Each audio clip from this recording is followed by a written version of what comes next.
He lives to help others discover their limitless potential, and that's a fact. I've seen it over the last number of years I've known him. His journey of both success and failure began over 30 years ago as an enthusiastic teenager who loved cars and auto body shops. He discovered his passion for being an entrepreneur. He started his first multi-million-dollar business with only a $100 bill, only to lose it all a few short years later. And you know, sometimes failure is the best way to success, believe it or not. I can attest to that myself. But Dave's inspirational journey back to the top included working in a leadership position for many of America's leading collision repair centers, and as an operational expert and collision process engineer. Now as the founder of Elite Body Shop Solutions, I should say, a popular keynote speaker and author of The Secrets of America's Greatest Auto Body Shops, Dave inspires an international audience all the way to Australia last year, as a matter of fact, helping thousands improve their business and quality of life. And I've known Dave now for probably going on 3-4 years. I first saw him at CCIF in Canada, and I remember thinking, who is that skinny little guy with the scruffy hair? And I started following him out of interest because you know, some of the things he said clicked in my mind. And over the last couple of years, we've become good friends at a distance. And I can tell you that I've been to some of his seminars online. I'm part of one of his groups that he meets with regularly once a month. And it just boggles my mind that not everybody is plugged into that. Like, I have people coming to me all the time saying, what do I need to do to succeed in this business? Well, I'll give you one advice. You could plug into Dave Luehr and you'd be 90% of the way there. So without any further ado, Mr. Dave Luehr, welcome Dave to Canada and the Saskatchewan Association of Automotive Repairs. How's everybody doing? Can y'all hear me okay? Come on, give me a thumbs up if you can hear me. There we go. How's everybody in Saskatchewan? You're probably doing better than me. Wow, how did all these people get in my jail cell? That's right, I am coming to you live from a holding cell on the US-Canadian border right now. Tom Bissonnette assured me that it would be no problem to drive up through Montana, climb over the border wall, and he would be there to pick me up. Yeah, right. I got there at precisely 11 p.m. as we had discussed, and Tom was nowhere in sight, and I instead became acquainted with my new friends, the Royal Canadian Mounted Police. Thanks, Tom. Anyway, I'm not going to let that stop me from having a great time presenting to you guys, all my amazing friends up north in Saskatchewan. Thank you guys for having me. What an incredible event. I can't believe that we're doing this on Zoom. And look at you guys. We got Brett out there, and Brian, and Helen, and who else we got out there? We got a bunch of people without, come on people, turn your cameras on. Anthony, Christine, Joe, Kent, Nikki, Gerald, Daryl, Steve, Burton, Merlin Autobody. Let's get those cameras on. Look, I'm doing this. You can see me. I want to be able to see you. This is just like being in a live audience, only I'm in a jail cell on the Canadian border. That's all I got to say about that. So listen, for shop owners everywhere, COVID-19 has been a virus that has absolutely rocked our world, right? No kidding, huh? It's caused businesses to shut down. It's caused extreme financial hardship. For other savvy business owners, they've been able to find, amongst all this chaos, incredible opportunity. So for many of the world's greatest body shops, as much as COVID sucks, these shops owners, they figured out how to get refocused on the things that mattered. And when we finally emerge from all this madness, these shops will have grown and actually become stronger, much more resilient. So how do they do it, you might ask, right? So while most people scurry about attending to every distraction in a world that is overflowing with distraction right now, smart business people stay calm, they get focused, and they get to work on what I like to call high leverage activities that can massively drive business performance, okay? It's in understanding these high leverage activities that people who feel trapped trapped by society, trapped by their own businesses, they set themselves free. So what do I mean by that exactly, right? So a Canadian friend of mine once told me, he asked, what is the most precious thing that you have in your possession?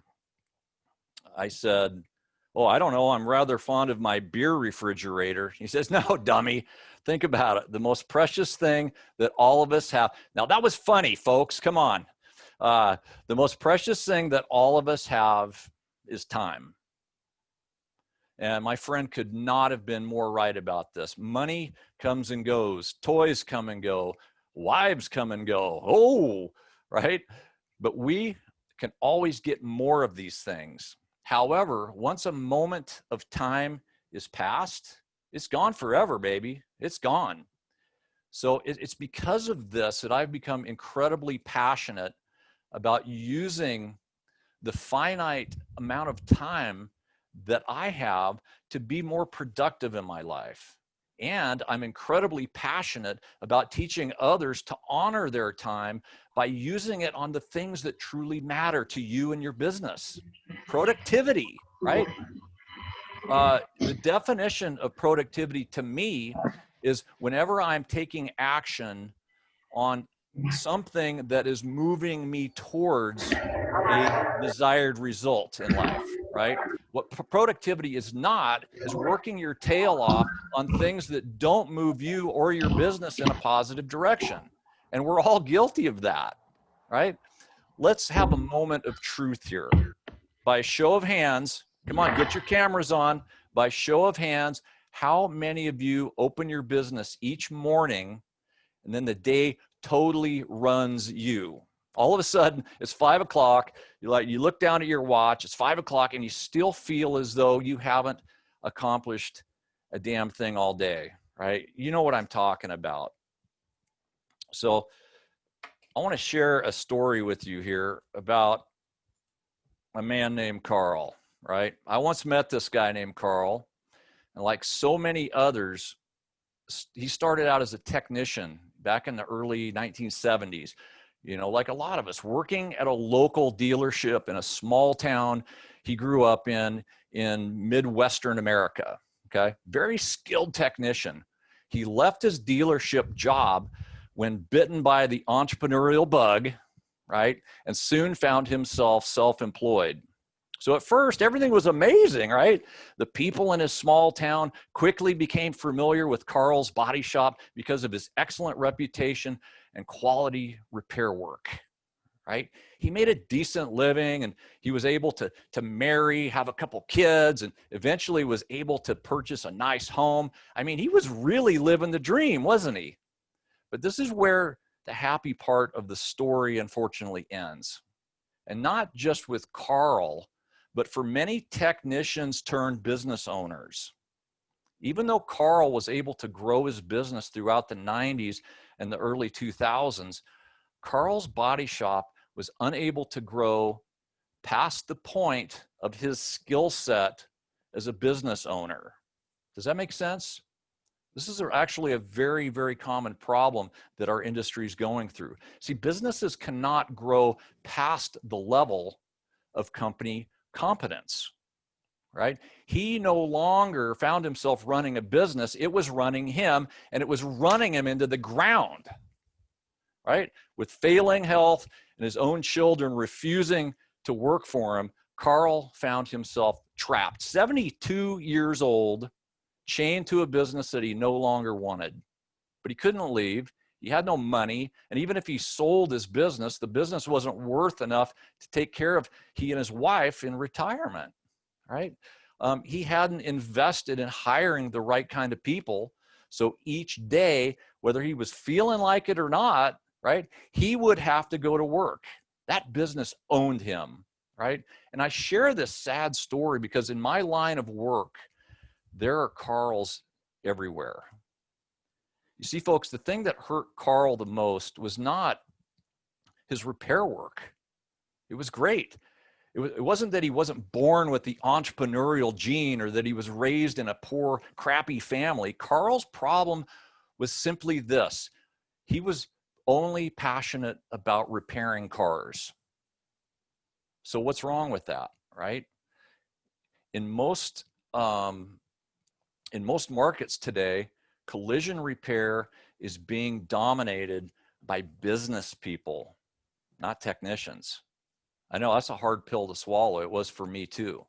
The collision industry favors leaders who are as passionate about working on their businesses as they are working on a car. I'm going to say that again.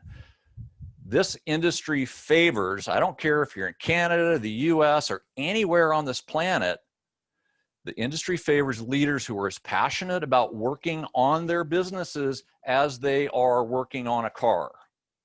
Very big difference, right? So, so the good news here is, as a former technician, myself included, and many of you watching this, don't worry about it, right? Technicians can be incredible business people, right? If they just take and apply some of the innovation into operating their business. Let me give you an example of this, because who is more innovative than body men? Look at some of the tools you guys have built.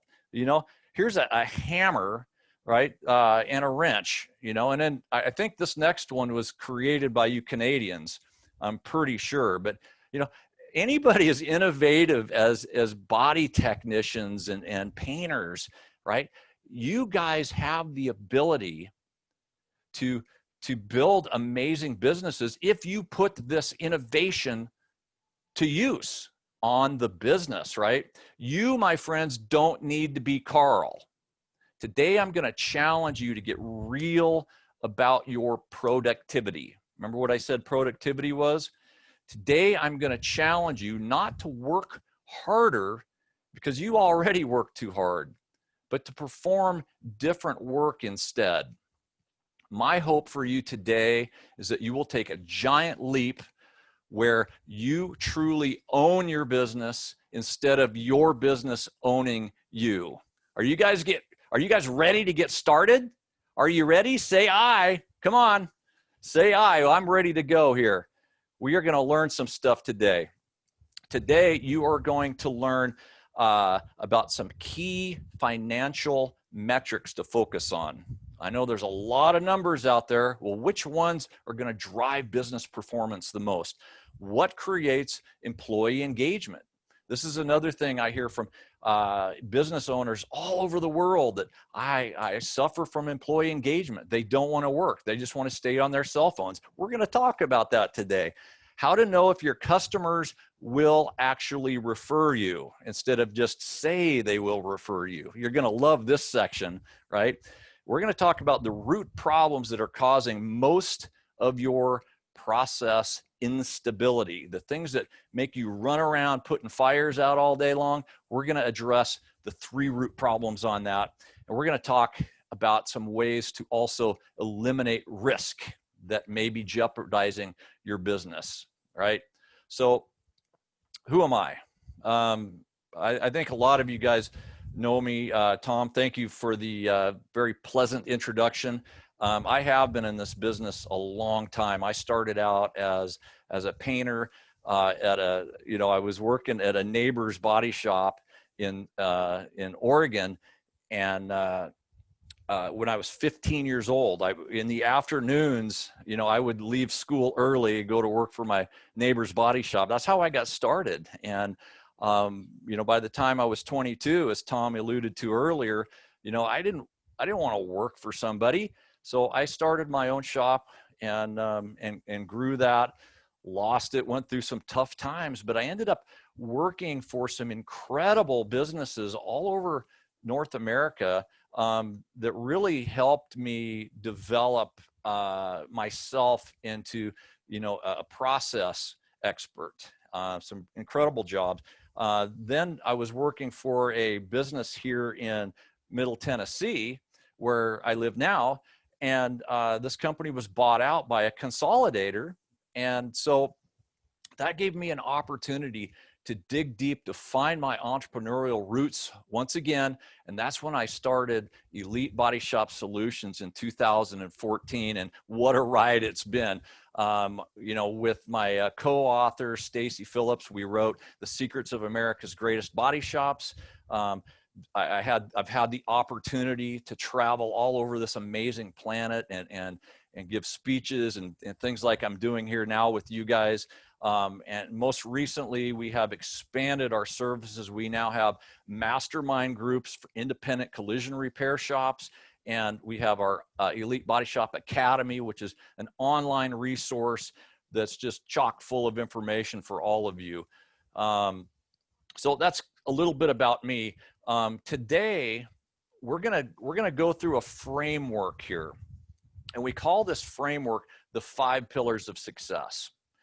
And this was a framework we developed some time ago to say, if we want to achieve our limitless potential in life or in our business, right, there are certain things in a holistic manner that we have to take care of, right? So you will notice at the very bottom of this description, it's called foundational mindset.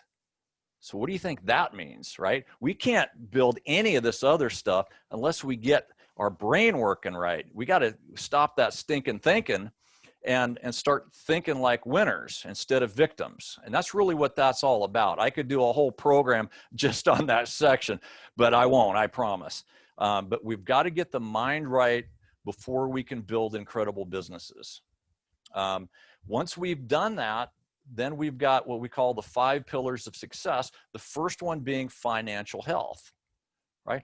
You can't have a successful business if any one of these 5 pillars isn't strong, right? It's you putting emphasis on each one, a little bit of focus on financial health, on the cultural health, on the customer sustainability, on process stability, and then finally risk, the things that could destroy all of the other pillars.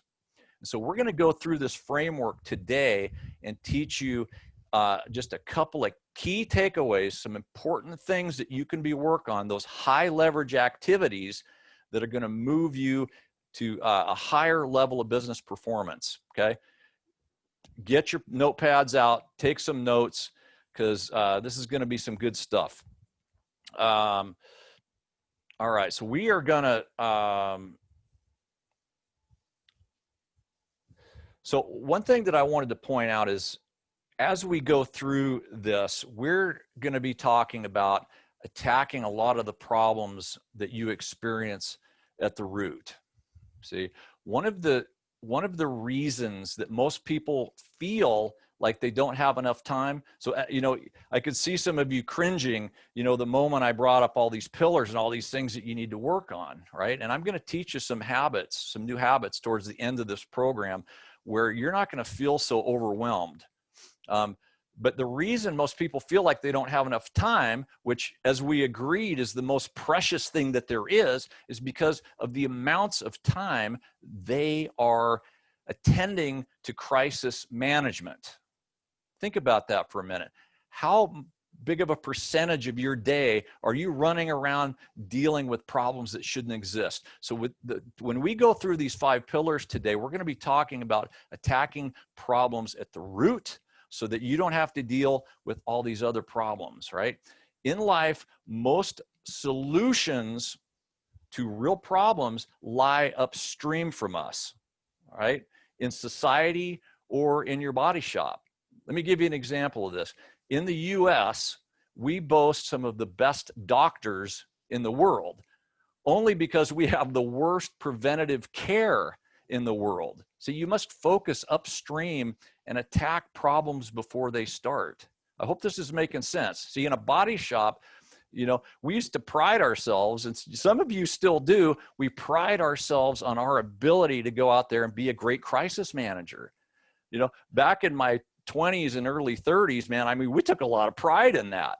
You know, at my own shop in Salem, Oregon, you know, we would be missing a part on a car that had to go on Friday. And so I would make sometimes as many as 2 trips up to Portland, Oregon and back just to get that car to go home on time. And then at the end of the day, we would celebrate that. We go, yay, we did it again. We got rid of all those cars.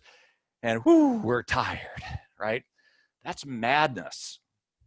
That is madness. And as cool as we thought it was, now I would kick my own ass if I had to go through another day like that. It's insane. It's kind of like that little game maybe some of you have played called Whack-A-Mole, right? Whack-A-Mole is a game that's supposed to be fun. If you play Whack-A-Mole in your business, you will end up like our buddy Carl. All right, so we're going to go to the first pillar. The first pillar is financial health, okay? Here we are, ladies and gentlemen, the first pillar, the financial pillar, and it goes without saying that money is critical to your business success, duh, right? Some even go as far as saying it's why we go into business in the first place, okay? We call cash flow the lifeblood of the business. Much like the body needs blood, so too does a business need a steady stream of cash. Okay, I know this is pretty obvious for you. For some, that is so critical to the well-being of a business and the happiness of those involved. I'm quite frankly disappointed in how shop owners refuse to educate themselves beyond understanding how to calculate their checkbook balance. Right? A great deal of information that you need to properly operate a business by the numbers is already available to most of you in your body shop management system, right? And yet I go all over North America to shops that do have management systems and they don't know how to use maybe a tenth of it, okay? If you are one of the few that do not have a body shop management system, I strongly urge you to invest in one immediately, okay? I recently had a small business owner tell me that his business was too small to afford a body shop management system. You know what I told him? I said, that's why you're still small. Go buy it, damn it, okay?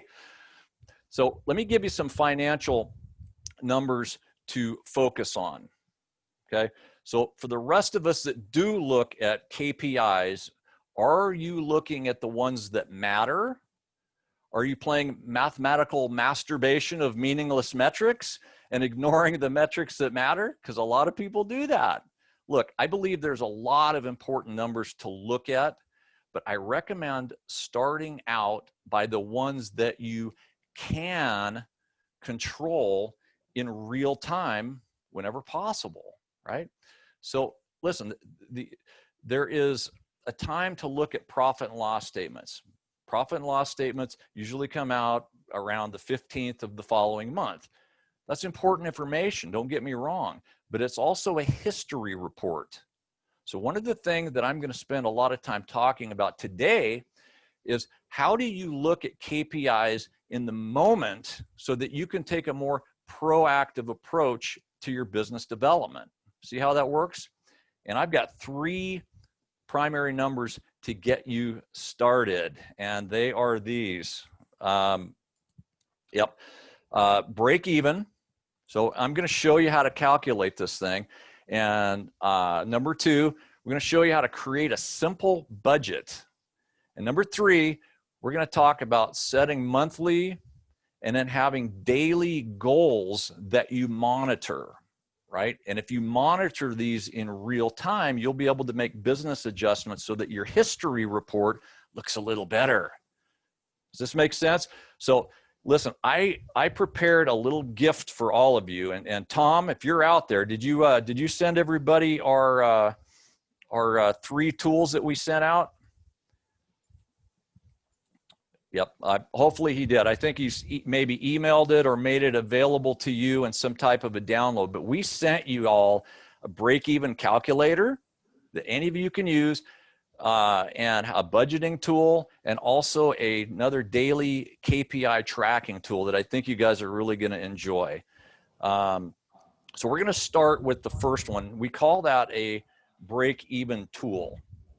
And I'm going to show you guys the manual way to do this in just a second, but you'll be able to download this and use it, and it's quite simple. We just ask that as you're calculating your break-even, you just put your annual average sales or revenue in the top blue square. You can only change the blue squares. I'm going to say that a couple more times today. On all of our tools, you can only change the blue square. So don't call me and say, hey, I can't change the green square. Don't do it. I'm going to say blue squares only. So sales, you put your annual sales, it's going to automatically calculate what your monthly sales are, right? Then you go into your management system and you figure out, okay, how many vehicles was that over the year? Well, in this example, that was 500 ROs, okay? So that's going to automatically calculate your average repair order.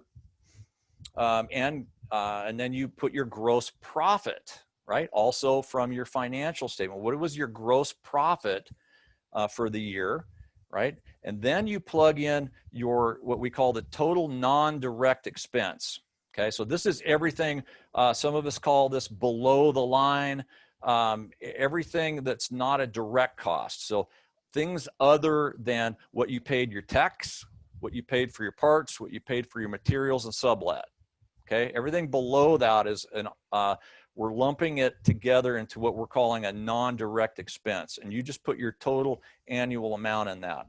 So what this is doing here is it's telling you that based on these numbers, you would need to perform $750,000 over a year or $62,000 a month to break even, right? And then you can break that down into how many units that would be, or repair orders, right? Which would be 375 or 31 vehicles a month. And then we added a little tool on the bottom to show you what your net profit would be. So play around with this, guys. You're going to really enjoy this tool, I hope. But before we do that, I am going to change gears here for just a second, and we're going to take a look over.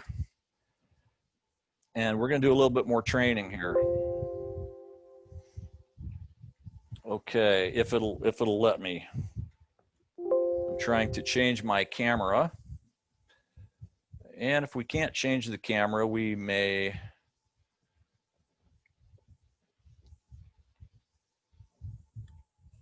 Okay, bear with me just a second here. We're going to change the camera the hard way. Here we go. All right.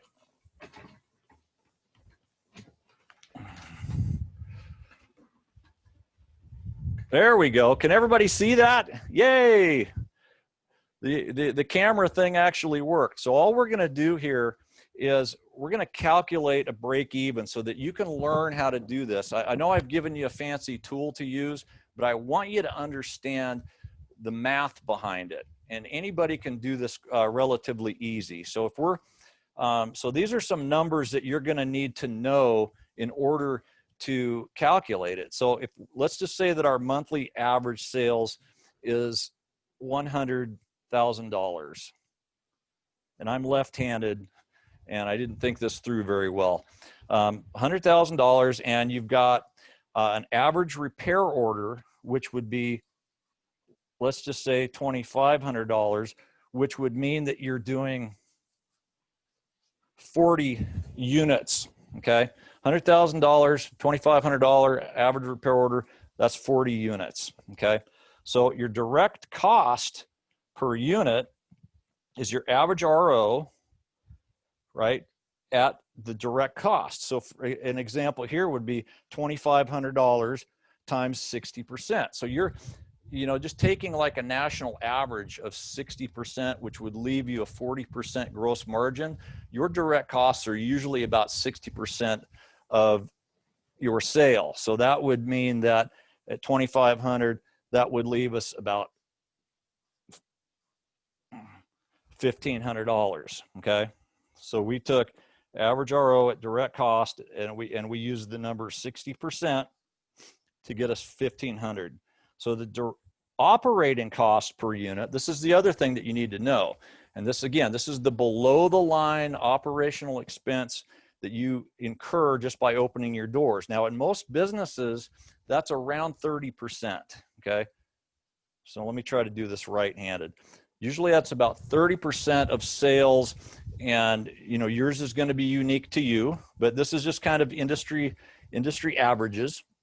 So that would mean that if we took the operating cost, right, 30% of sales, that would be $30,000, right?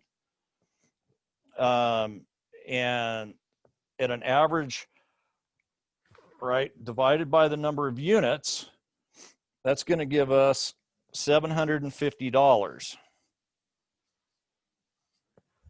So $750 per car is what it costs you, right, to produce $100,000, right? So your contribution is what's left over, right? So that's going to be $1,000. Okay, so $1,000, and these are the numbers that you need to know. So your break-even formula is quite simply this. So if you had your total operating expense, 30,000. I'm going to move this thing out of the way here so I can get over here and do that. So if you're $30,000 here, divided by CPU, contribution per unit, which we agreed was 1,000, that means that over here, we need 30 units, right? 30,000 divided by 1,000 means we need 30 units in order to break even. Or if you wanted to put that in terms of dollars, right, that would be 30 units times average RO of $2,500 is 75K. Boy, it's tough being left-handed sometimes. So this is the formula that goes into the break-even calculator that Tom has provided you. So hopefully that makes sense. And I'm going to go ahead and switch back to the other camera now. Hey, it worked that time. Awesome. All right, so that's one of the things that you guys need to know fundamentally is what is your break even. That is where you start. And then once you understand that, then we can start to talk about some of the other things that are important, like your monthly budget. So we've also provided you with a really cool budgeting tool that looks like this. And to use this, all you do is, you plug in your average monthly sales. You plug in, the second line is your average gross profit as a percentage, annualized, right? Then you take your labor percentage of sales, and that's going to affect the labor requirement calculator that we put on the bottom of the page for you. And then you put in your adjusted door rate. Oops. You put in your adjusted door rate, and then this is the part that bothers me. Anybody that does any kind of a budget, I really appreciate that. But a lot of body shops, all they do is they say, well, our goal is 200,000. I said, well, there's 23 days this month. And they're like, I know, we do the same amount every month. I go, well, why? Are you kind of setting yourself up for failure when you do that? Right? You want to take and determine how much you can produce consistently per day, and then simply multiply that by the available days that you have. You see how that works? And so this tool helps you do that. And then, so the next thing you have to determine is simply how many working days do we have? And I know that we're already in the September here, but it's not too late to start budgeting for the rest of your year. You know, especially for anybody that's been affected by COVID. We really need to get back on track and figure out how are we going to, don't wipe your hands and say, this has been a crappy year, I'm done with it. No, it's time to get back to the drawing board, ladies and gentlemen, and get real about this and figure out how are we going to finish the year strong. And you need to create a budget for yourself. So you will notice the next Uh, you know, earlier I said only the blue squares can be changed. In this one, I noticed that we've got yellow cells that can be changed. So I apologize for misinforming you earlier. So if you have to call me and say, I can't change a yellow square, now I have to listen. So you go in and you put a growth factor in there over and above your average. So if you're setting a budget for 2021, let's say, you would go in and say, okay, I want to grow over last year by 1% by March. I want to grow by 2% by April. And you'll see your goal climb, right? And then you go through and you put your expenses, what you expect your expenses to be throughout the year in here. Now, listen, some people have a slightly more complicated way of budgeting where they break out all of the individual expenses and they budget each category. Look, I do recommend that, but I'm just looking for something simple here to get you guys started. This is an easy way to build a budget. And if it's not easy, look, I know how it is. A lot of us just aren't going to do it. Okay. So once you adjust your sales to reflect what you can do the rest of this crazy year, you'll be able to better determine the adjustments that you need to make in your expense structure. A lot of us are just flying blind right now, quite honestly. And it's look, it's better to know the ugly truth than to be flying blind. It really is, right? Do I need to keep people out on furlough? Do I need to bring them back? You know, yada, yada, yada. Okay. So we're gonna take some questions here in a minute as we go through each of these pillars. And so if you are in the live room, all you got to do is raise your hand. And if you are watching this virtually, you go to the participants button or icon, and you can raise your hand, and we will and then our amazing team, Evan and you guys. We will make sure we get your questions answered. So the next thing, and you're going to love this. This is our KPI tracker. This is something that we put together. There's a couple more things that it's a little bit more complicated. We've added what we call an AR reduction target and some other tools to this. But the real point of this is, like I stated earlier, far too many of us, we may know what our monthly goal is, but we have no idea where we're at today relative to that goal. And if we don't know today, we're probably not going to reach that goal, right? This is how successful businesses operate. They know every single day where they're at relative to their goals. This is a tool that can help you do that. All you got to do is spend a few moments each day plugging in the numbers, and then you'll be able to make proactive adjustments to your business almost on the fly. Okay.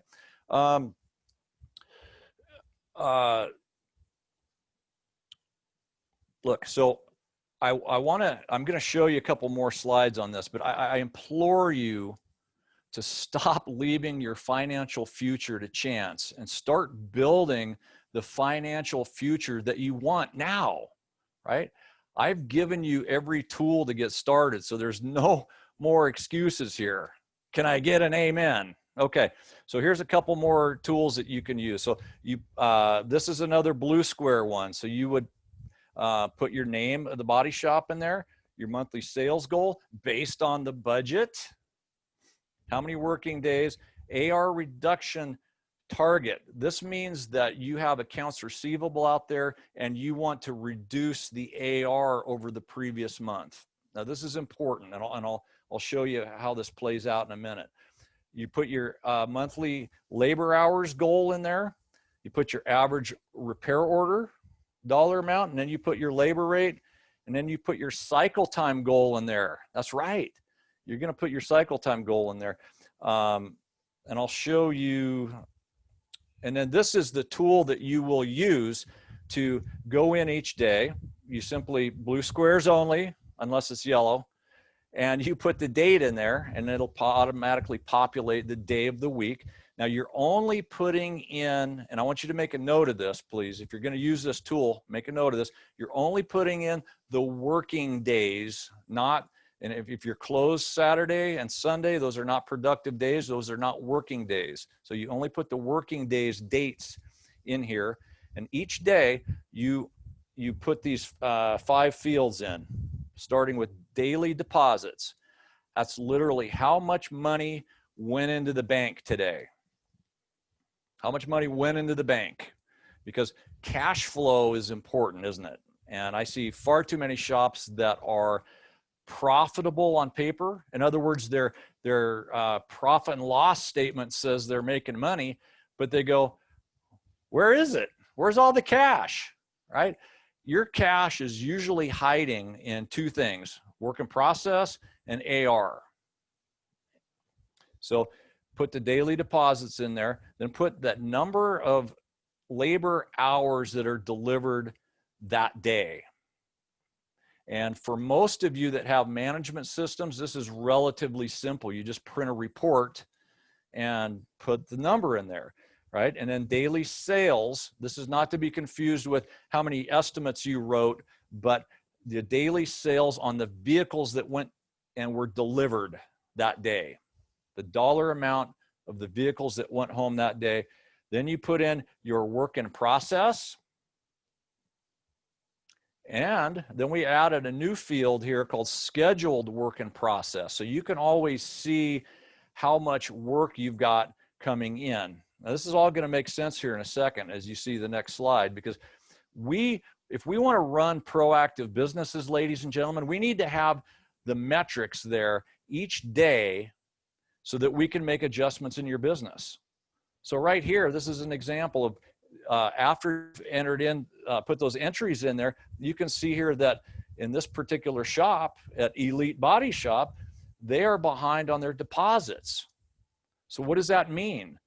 You know, over here, they've got too much work in process, right? They've been selling jobs, they've been going home, but they're going to end up in a cash crunch because they're not getting enough cash coming in to the bank, right? So then you can see that our labor hours and our sales are doing good. And we've actually got too much work in process, which I'm going to show you a little later in the process pillar, why that's a problem. And then the amount of scheduled WIP, they've almost got enough coming in. They could maybe use a little bit more. So use this tool every day. And I promise you, you will start achieving your goals more often just because we know where we stand. That's half the battle, is knowing. So hopefully this is helping you, because we are getting ready to go on to the second pillar. But I want to go and see if we've got any questions here first. Tom, do we have any questions from the audience? Dave, Dave, I'm looking around the room. any questions in the room? You're pretty quiet, Dave. Pretty quiet. What's wrong with you guys? I don't know. Okay, so let's go to, let me see if I can find the participants and see if anybody's got their hand raised. I've got some prizes for people that actually do ask questions, Dave, just so you know. Oh, that's good to know, Tom. Yeah. If anybody was to ask a question, I would probably give them a nice little SAR lunch bag and some goodies in it, but they have to be gutsy enough to speak up. Yeah, absolutely. So I also, to reinforce that, at the end of this program, there may be a test, a very lucrative test for 1 or 2 of you. So I'm just saying you might want to pay attention. You might want to take some notes.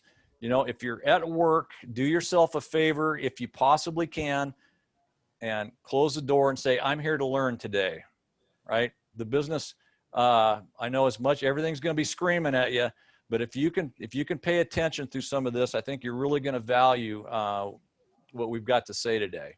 Okay, so if we've got no questions, we are going to go to pillar 2, ladies and gentlemen.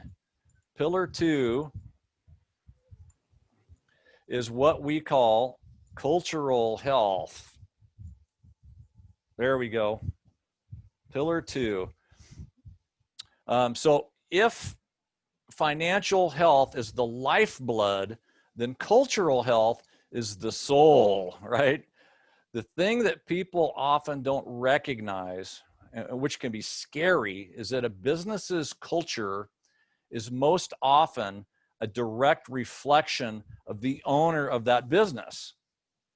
What that means is that your values, or lack of values for that matter, and your vision or lack of vision determines your culture, good or bad.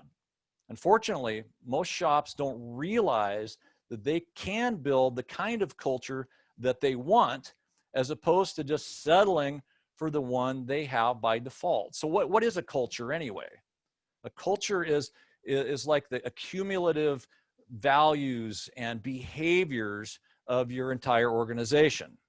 So yes, this is exciting stuff, because you literally can build a kick-ass team if you set the intention to do so.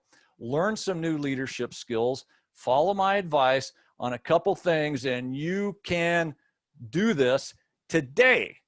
Yes, my Saskatchewanian friends. Is that a word, Tom? Saskatchewanian?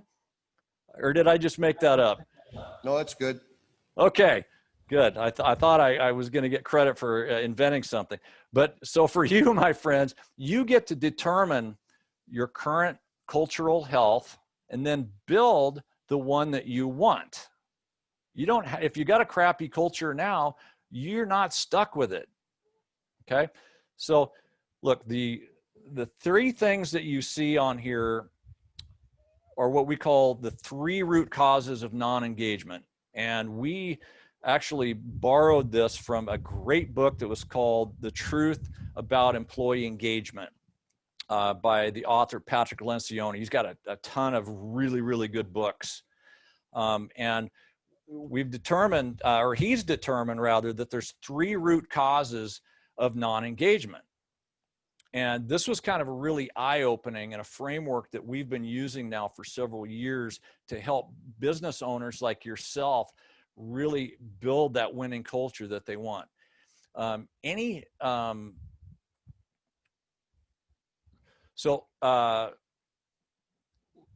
3 root causes are simply this: anonymity. That's people crave recognition. People wanted to know that they matter, right? And then irrelevance is the second one. Does the work that they're doing really matter? And a lot of us don't do a very good job about that. And then the third one is what we call immeasurement. Do they know how they're performing? And again, a lot of shops don't really know whether they're performing well or not. Okay. So I'm going to show you a way that you can measure whether your business is performing well or not. So, but first, let me talk about these 3 things. So anonymity. If somebody craves recognition, what does that mean? That means that they want to be, if they've done a good job, maybe they know that they've done a good job. If they're just an empty voice, if they have no voice, that's anonymity. Okay. Irrelevance means that the work that they are doing, are they just wrenching on a car in exchange for a buck? Or is the work that they're doing really moving towards a company vision? Or maybe better yet, they're really helping a customer out in need. And how do you connect the dots between these things? And then in measurement is fairly straightforward. It's how people want to know and be held accountable, believe it or not. They may not act like it, but people want to know how they're performing relative to a standard that the company set. And so the 2 problems with that is most companies don't communicate that very well. And secondly, they don't even have a standard to measure them against. So these are things that really need to be addressed in order to build a really kick-ass culture. So the cultural survey is how we learned how to measure this. And yes, so you actually can measure culture. I didn't realize that until recently. And our company set about developing a tool that you can use to see what your current, your current performance culturally really is. And then you can start to make improvements on these different areas. And so we just launched this earlier this year, and already companies are really finding a lot of value in the information that it provides. It's completely anonymous, right? So this comes to a shop. We run them step by step how they go through it. We get the technicians actually have the survey, which is completely anonymous, go right to their cell phone, and they just answer 10 questions. Okay, so I want to show you that this shop, this example that you're looking at right now, the overall score was 3.54. As you can clearly see, Q10 was their worst, right? And then they also scored very poorly in Q1 and Q2. These are all three of these are an indicator of very poor communication. Employees feel safe to express concerns and make suggestions for improvements at all levels. This is the number one communication killer, is people not feeling that they've got a voice, or they feel like they'll be ridiculed, or worse yet, persecuted for speaking up when something doesn't feel right to them. This is a critical point. Right? The organization's vision and long-term goals are clearly communicated. The organization provides clear communication from the top down. So this shop and this sample clearly could benefit from learning how to communicate, to have better meetings, to make people feel like it's safe to speak up. Okay. Now, on question number 3, right? Which is the organization promotes personal growth through organized training programs. So don't you think by promoting personal growth and training people, they'll be more engaged as it relates to feeling anonymous and irrelevant? It certainly helps as it relates to helping them perform better, which also helps them in a measurement. Okay. Now, question 4. The organization provides clear and realistic daily objectives, right? Without objectives, there's no yardstick to measure performance either. So that goes against the root problem of a measurement. Question 5, the organization's reputation allows employees to feel pride in belonging to it. And this sample shop, that was a very good score for them. But don't people want to find pride in their place of employment? Which of the 3 root causes do you think that helps with? All right, I think irrelevance especially. Question 6, the organization recognizes and rewards outstanding performance. That attributes to all 3 of the root causes. Question 7, the organization allows appropriate control for employees to meet expectations and goals, right? In measurement, people don't want to be measured on things they have little or no control over. How many of you have bonus plans that are based on metrics or things that they have no control over? That's a bad behavior. Question 8, the organization is interested in supporting or improving morale. Why is that important? The firings will continue until morale improves. Of course. And question 9, employees' roles and expectations are clear to everyone.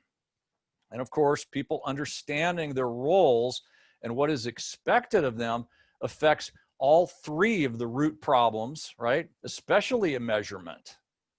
So we created over here at Elite what we call the 4-part engagement framework, right? So how do you solve the 3 root causes of non-engagement? These 4 things will usually do the trick.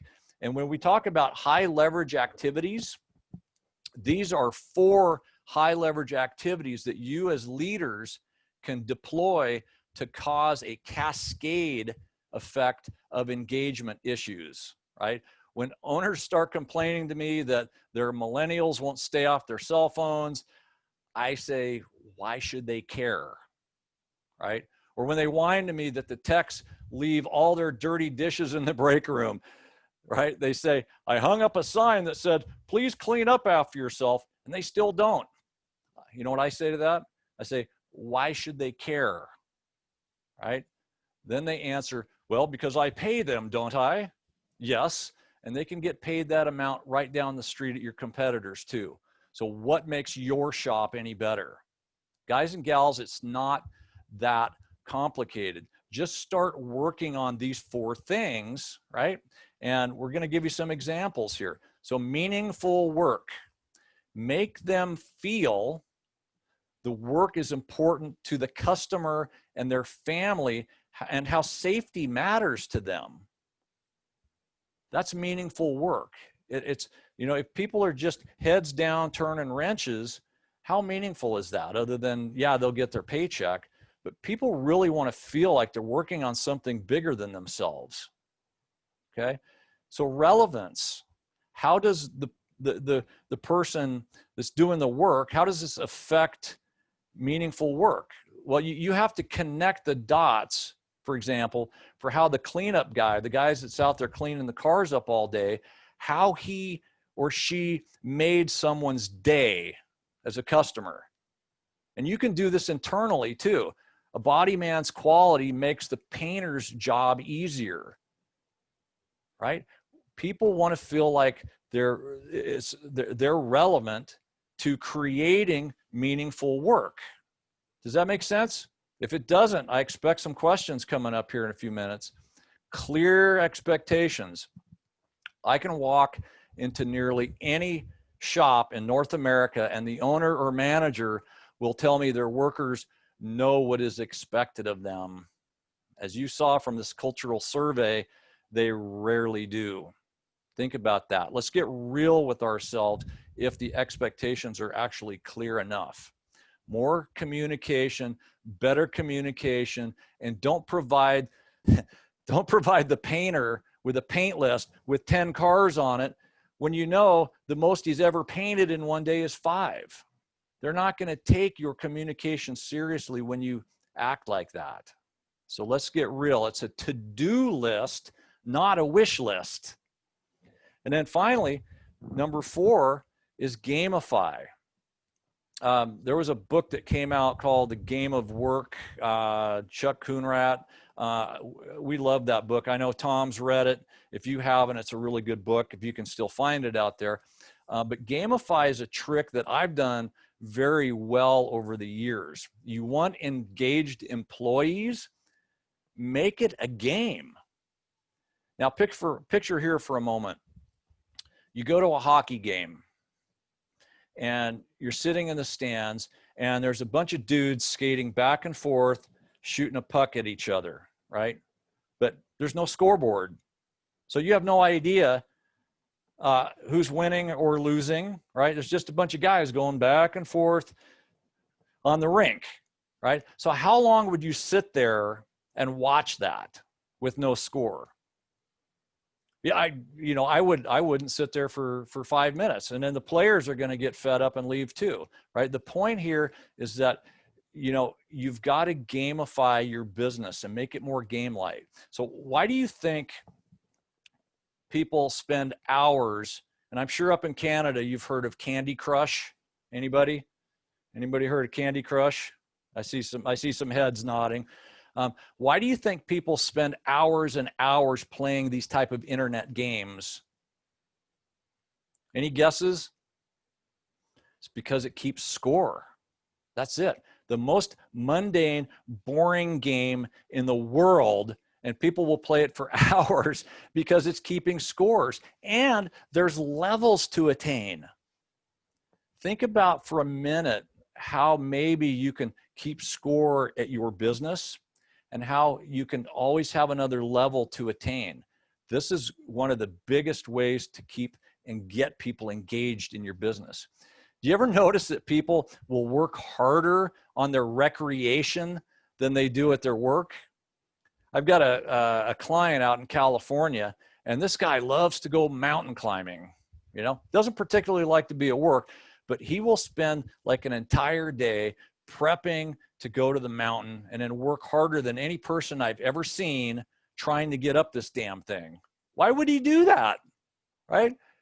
People work harder on their recreation than they do at their work. And a big part of that is because you have something to climb. You've got a new level to attain. Think about that for a minute. All right. So you guys enjoying this so far? Are you taking lots of notes? Tom, do we have any questions so far? I got gift bags to give away too. So any questions? Make something up. Oh, we got one. Come up to the microphone at the front here, bud, if you don't mind. Tell them who you are and state your question. And love to hear from you. So my name is Chris Purdy. This one? Hey, Chris. So my name is Chris. I work for the Motor Safety Association. I just want to kind of touch on your survey that you showed up there before. We do something similar for our core certification, certificate of recognition. And we find that it's a very invaluable tool for our companies to get some feedback from their workers. So I just wanted to point out that I think that's an excellent idea, even though it's not typically lean towards safety, but just for that communication process for your workers, I think it's a fantastic idea. If you guys can incorporate that somehow, I'd very much recommend you guys do it. Awesome. Thank you for mentioning that. Tom, do we got any more live people? you guys, anybody alive up there? Yeah. Okay, I've got no hands up. So again, if you are watching this virtually and you would like to ask a question, you go to the participants icon, you click on that, and then you raise your hand, and then we will be able to see that you have a question. So guys, thank you for that question. So the cultural survey, anybody that is interested, just reach out. Tom knows how to get a hold of us. I'll give you my contact information. It's affordable. I learned about this when I worked for a bigger company. When I first started realizing the importance of building a culture, of being a good leader. And I'd worked in, small body shops my whole life. And I was all, that's just crap that big companies do. And that was always my mindset. And, vision and values, or mission statements, that's just big company stuff, right? But it's not. It's for people that want to become a bigger business or a more successful business. They need to incorporate and embrace this stuff. I learned about the value of surveys. I did a thing called a 360 survey where my employees got to tell me what a crappy manager I was. And I was with a big company called Mannheim that took this kind of stuff very seriously. And as painful as it was sometimes to hear the truth, it really enabled me to improve myself as a leader. So if you guys have the thick skin to handle this, I would highly recommend that you do something like that. I would rather know the truth, even if it hurts. Okay, no more questions? All right, so I want everybody in the live room. Is the camera on the live room? I see it there. Okay, so we're gonna take a quick break, right? But we're not gonna go to the bathroom. I want everybody to stand up, and I'm gonna show you what we call an anchoring. Even you virtual people, come on, let's stand up. This will be fun, I promise. Come on, Ivan, I can see you. I can see you sitting down on your desk. Everybody on your feet. I just want you to take a second and just kind of stand up, shake it off a little bit. Shake it off a little bit. There you go. Come on, Brett. Come on, I can see you guys. All right, so here's what we're gonna do. Now I want you guys to close your eyes for a minute and picture a time in your past when you felt like super powerful. So close your eyes and think about a time in the past when you were like super powerful. Like maybe you shot the best round of golf ever. You felt incredible, right? You remember that feeling when you came off and you shot the best golf game ever. Or maybe you went out and bought a new business. You felt limitless in that moment. Or maybe, you know, you stepped way through your comfort zone and you gave a great speech in front of an audience of people. And you remember what that felt like. Or maybe there was a night you were just really exceptionally good in the sack, where you could remember that too. So keep that thought in your head for just a minute. And I want you to take your dominant hand and reach up and picture a big ball of white light right above your head. And I want you to grab a hold of that power and just see how it feels, right? And this is your power. So grab yourself a handful of it. And when I count to 3, I want everybody to say out loud with a lot of energy, yes, and then pump your fists. So you guys ready? On the count of 3. 1, 2, 3, yes. All right. This is called an anchoring exercise. Now, as silly as it looks to my wife, I do this every day. I do this every day. And if you do it too, you now have that power. Every time you do something amazing that feels great, makes you feel powerful and confident, anchor it into your subconscious mind by doing this exercise. All right? How are you guys feeling? You feeling okay? Are you ready for pillar number 3? All right. Well, I'm going to take a drink.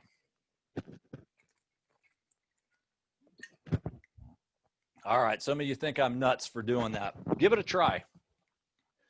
Give it a try. All right. We're going to go on to what we call customer sustainability. Now, customer sustainability, since we keep referencing like the body, right, is nourishment for your business. Without nourishment, we can't survive, right? So the one thing that excites me so much about the shops in SK, in Saskatchewan, is that most of you only have one insurer. So bear with me. To me, this means that the playing field is level, and if you want to stand out, you must differentiate your business from the rest by understanding this incredible opportunity that I'm going to share with you right now. Now, when people ask me, what is the biggest opportunity available to collision repairs today? I say, that's easy. The biggest opportunity is standing right across the counter from you every single day, your customer. I don't know how things are up there in Saskatchewan, but I can assure you the customer experience bar is set pretty low down here in the US. I don't think it's because we don't care about our customers necessarily. It's just that many of us are delusional as to the reality of what our customers think of us, right? The fact that we are delusional is exacerbated, big word there, right? Is made worse due to a false sense of security that we get from the typical CSI question of, would you refer, yes or no? Now, I've read a lot of research by my very good friends over at Phoenix Solutions Group, which is actually not in Phoenix, but in Chicago. Some of this research indicates that the lifetime value of a single customer is over $120,000. Okay, so that doesn't mean that's how much necessarily they are going to spend at your shop, but it's between what they're going to spend and between the potential friends and family that they could refer you to you.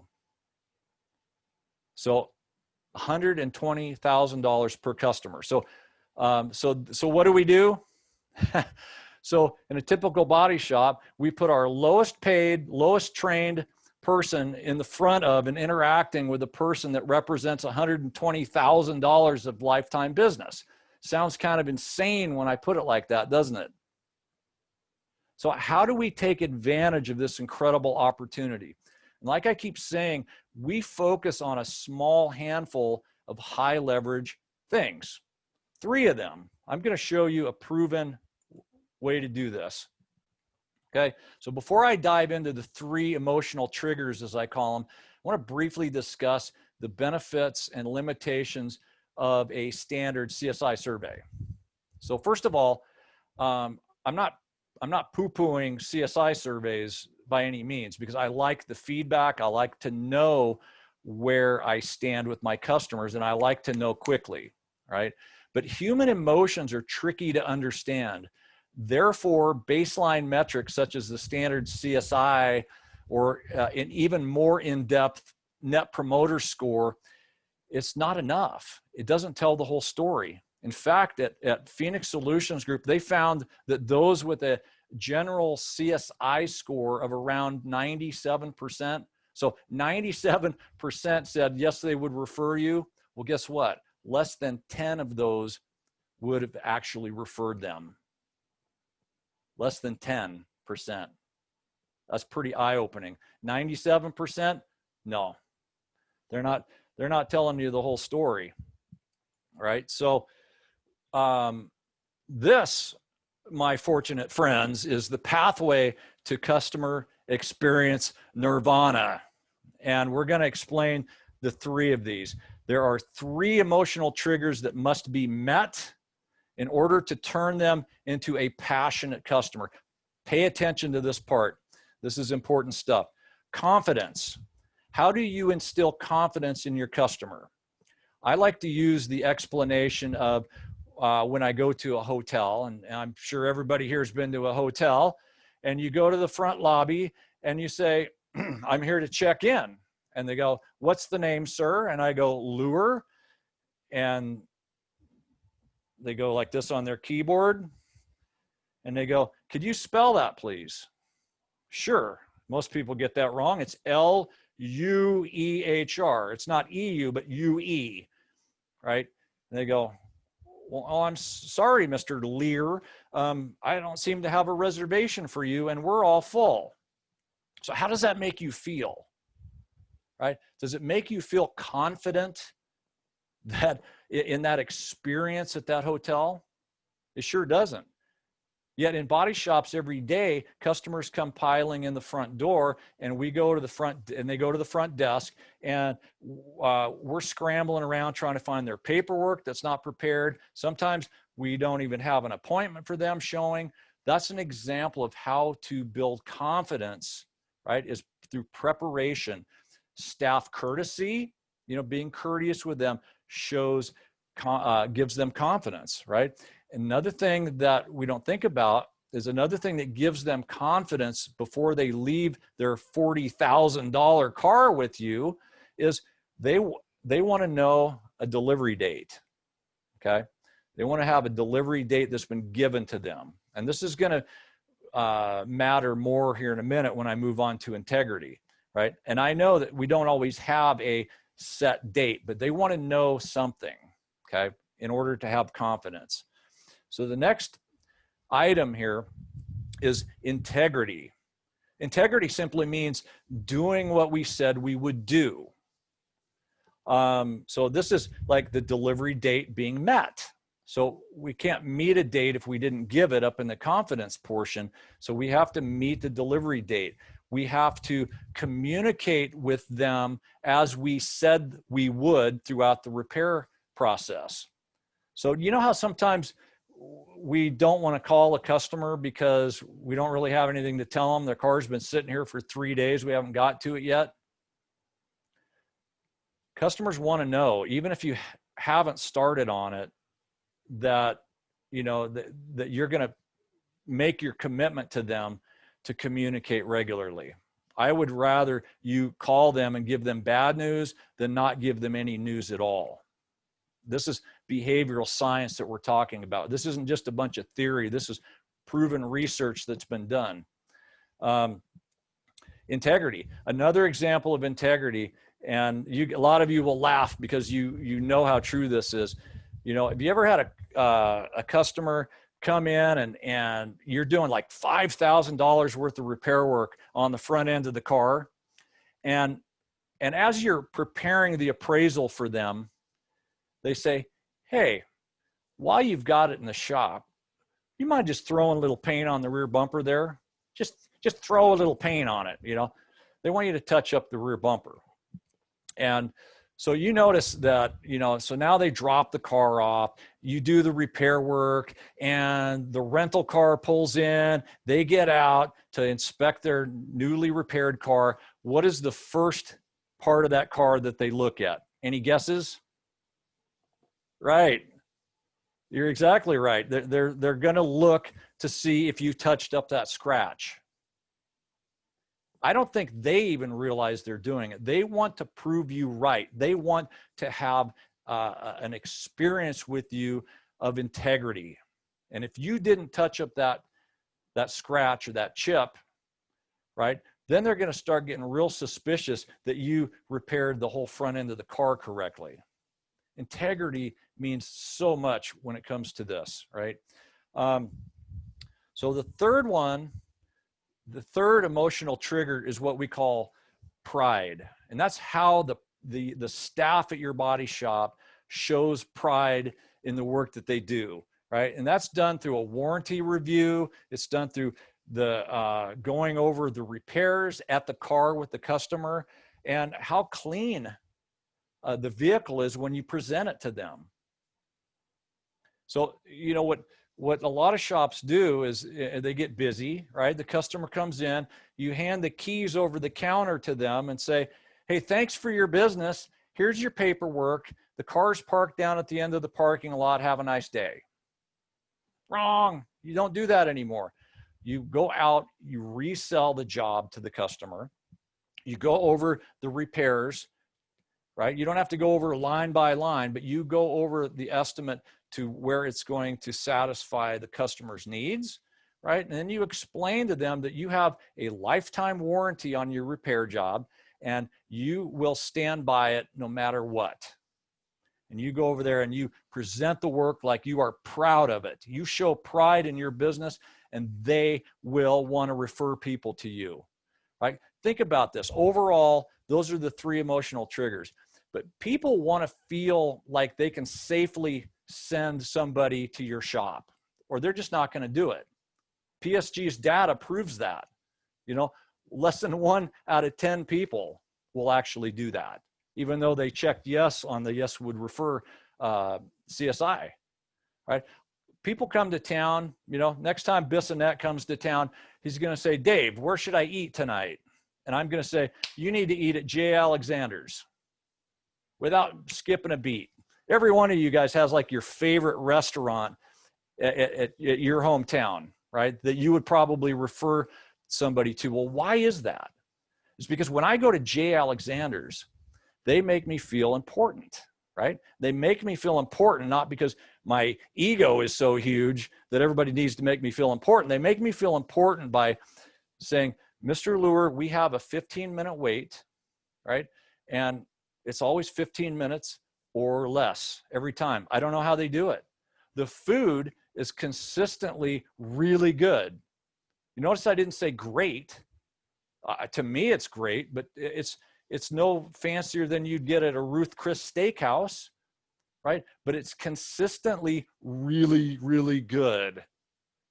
And I just feel so comfortable that if Tom or somebody calls me up, I wouldn't hesitate for a second to send him there because I know he's going to get the same experience that I do because they're consistent. Consistency rules the day when it comes to performing on these three emotional triggers. All right. What do you think of that one? What do you think of that one, guys? Hopefully you found some good takeaways from that. How can you incorporate confidence at your shop? How can you incorporate through your processes, notice I said it right, integrity? How can you improve on that? Maybe, right, maybe you have a really good check-in sheet, for example. And if anybody wants one, I've got one that I'll send you. But a check-in sheet that captures the comments and concerns of the customer so that maybe throughout your quality control process, you will be able to see that you promised to touch up that bumper. So there's things that you can incorporate into your process that will allow you to show more confidence, integrity, and pride in your repair work. I would love to get some questions on this or hear better yet, I would love to hear some of your experiences on how you incorporate that into your businesses. So ready, set, go. Tom?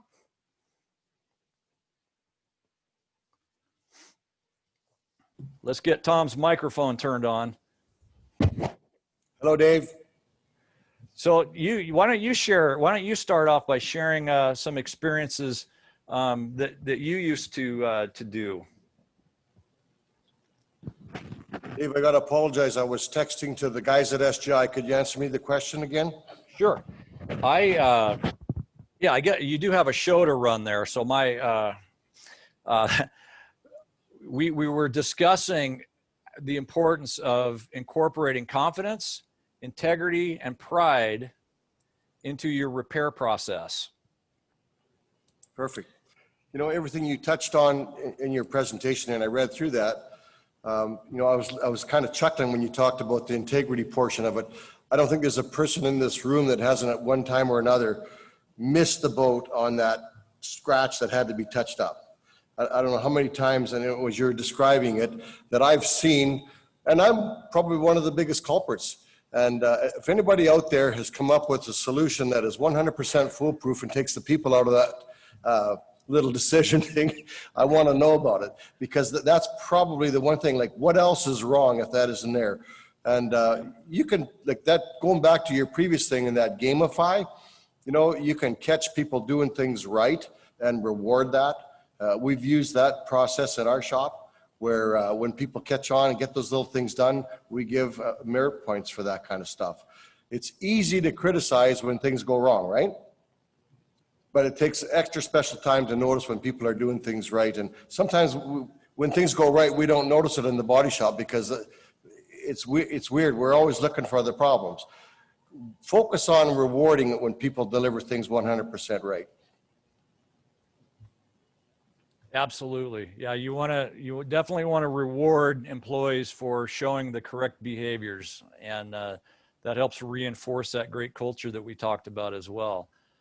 All right, so let's see. Let me go to the virtual people and see if anybody has their hands raised.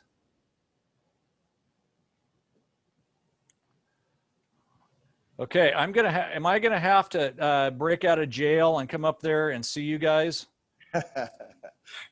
Steve, Mr. Sullivan, Rick, Mr. Anderson, Mr. Morris, Nikki, Mitchell, Merlin, Lloyd.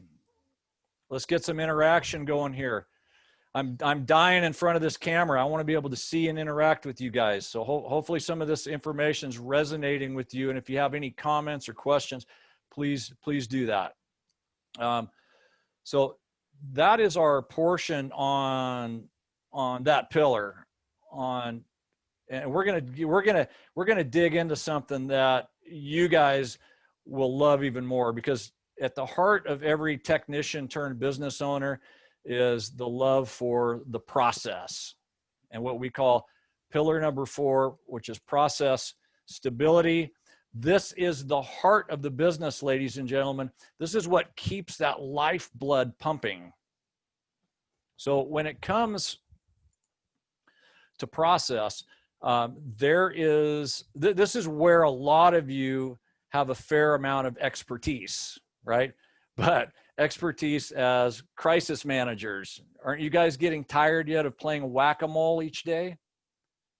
It's in your processes and dedication to repeatable, consistent processes that becomes your freedom, right? I'm going to do a program just on this for you one of these days on building a process-driven business. But today, let it suffice to say that if you are feeling stuck in your business today, if you feel trapped, if you are tired of working so many doggone hours, my friends, the answer is learning how to build a process-driven business that is not dependent on the owner being always there. Wouldn't some of you like to take a vacation? Wouldn't some of you like to go to the SAR event and be there live, right? Now, as an owner, some of you may be wondering, how is this even possible? If I wasn't here, nothing would get done, right? The real question is, when you are at work, what activities are you performing? What activities are you performing? Think about that for a minute. Because far too many business owners are attending to matters which their employees are supposed to be dealing with, not them, right? If this is you, you may want to buy a book called The 1 Minute Manager Meets the Monkey. The 1 Minute Manager Meets the Monkey. This will help set you free. You know, are you a crisis manager like I was back in the day, you know, running up to Portland and back every Friday several times? Or are you focused and working on the high leverage activities that lead you towards your goals? Now, when it comes to process, see, now, Tom, I can't even say it right. I'm stuck between process and process. Now I've created a hybrid version of it. Here are the 3 root problems that, when solved, will massively help you get your life back and stop being your business's little bitch, right? This is how you get your life back. You've got to get laser focused on solving these 3 problems. The first one is excess WIP, or work in process, poor repair planning, 3, poor parts management. And we're going to dive into each one of these, shall we? So I'm going to start off by giving you a little lesson on Little's Law. Now, some of you, some of you guys are, part of my Elite Body Shop Academy. So you've probably been exposed to some of the things I'm going to show you here. But this is a little math game. It's called, what is my cycle time? All right. So in this image that you see here, the 2 vehicles that are in the bottom left lower corner represents your average daily deliveries. So in this imaginary body shop scenario, you are delivering on average 2 vehicles per day, consistently, always 2, right? Now, the vehicles that are in the funnel represent your work in process. So that would be all of the repairable vehicles that you have in the shop or around the shop waiting for whatever, right? Or maybe being worked on. So I'm going to teach you Little's Law, and you're going to die when you see how easy this is. So if there's 10 cars in the funnel and you deliver at a rate of 2 cars a day, what is your cycle time? I don't hear anybody, but the answer is simply 5, right? 5. 10 divided by 2 cars a day equals 5. So that's a pretty good cycle time. That's a pretty good cycle time. I think most people would be very happy with that. So now, because, we grew up in an environment where we were told we had to always get the keys, not a job leaves here ever unless we grab the keys. We live in an industry full of what we call whipaholics. If you're a whipaholic, you're probably going to do this. All right. Now we have 20 cars in the funnel, but you'll notice that we haven't improved our performance, have we? We're still only getting rid of 2 cars a day. So what is your cycle time now? 20 cars at a rate of 2 a day. That's right. We just got really bad.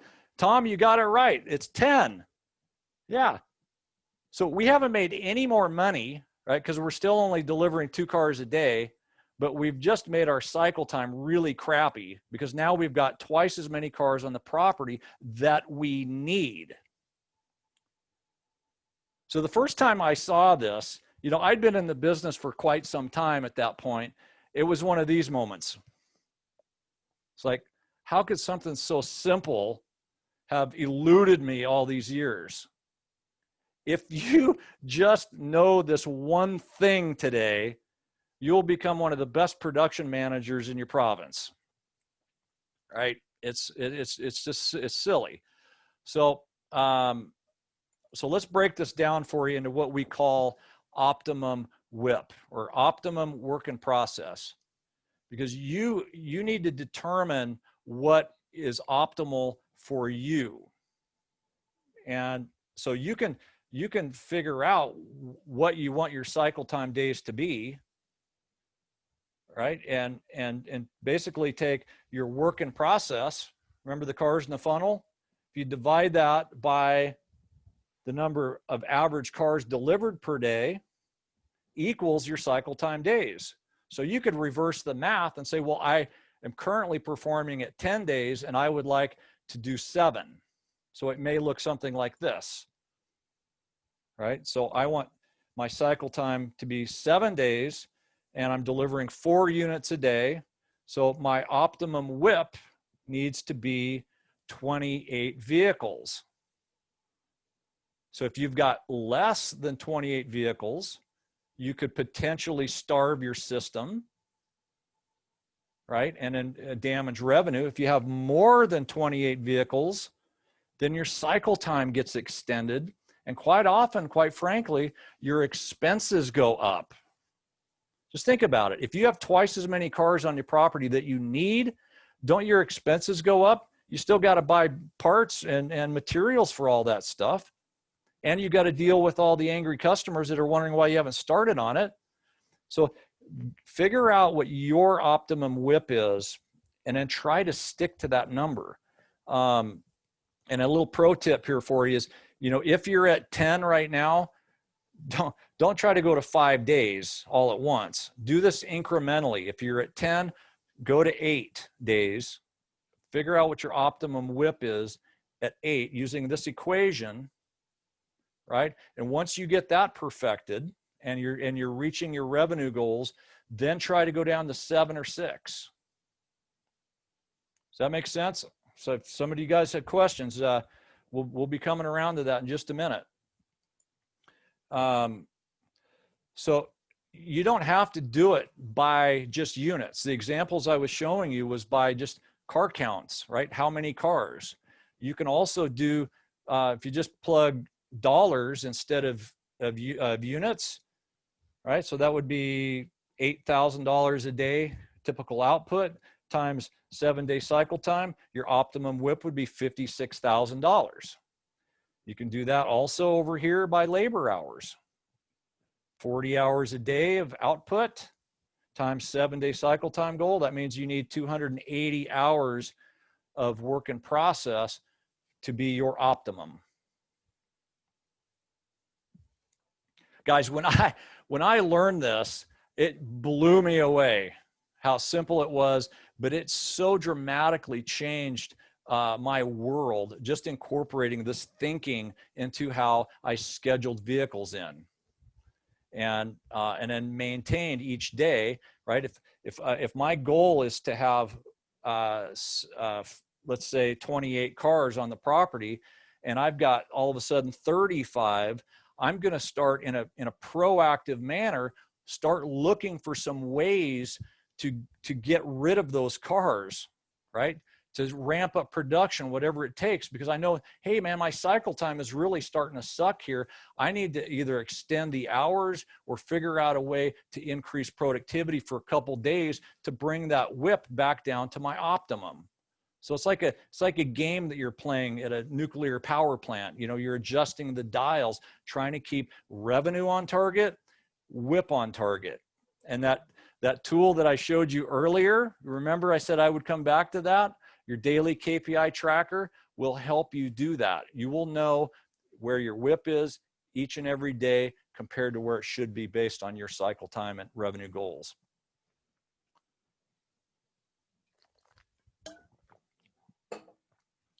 All right, you enjoying this? I hope this, I could see some of you were lighting up a little bit when I started talking about cycle time and optimum WIP and things like that. Let's talk about repair planning success.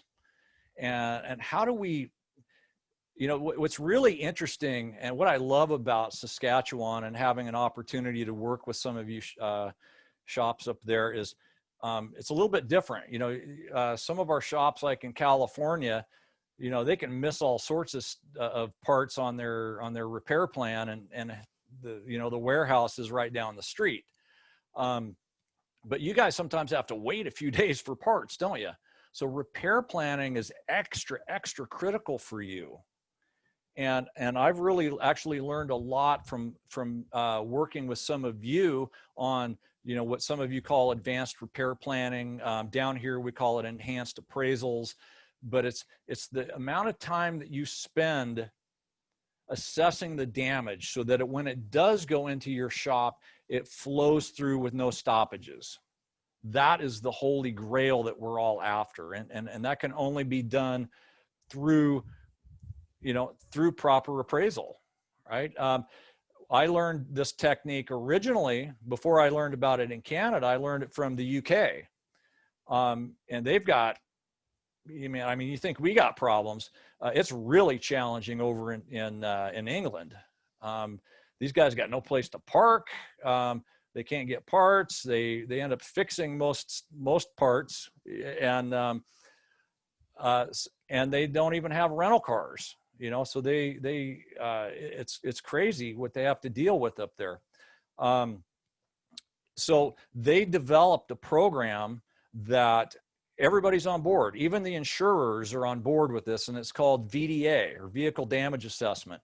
And these guys are extremely well trained, and they have a consistent method to make sure that they don't miss anything. And quite often, like some of you guys do up there, is you'll do the assessment, do some minor disassembly as needed, and then actually put the vehicle back together, assuming that it's safe.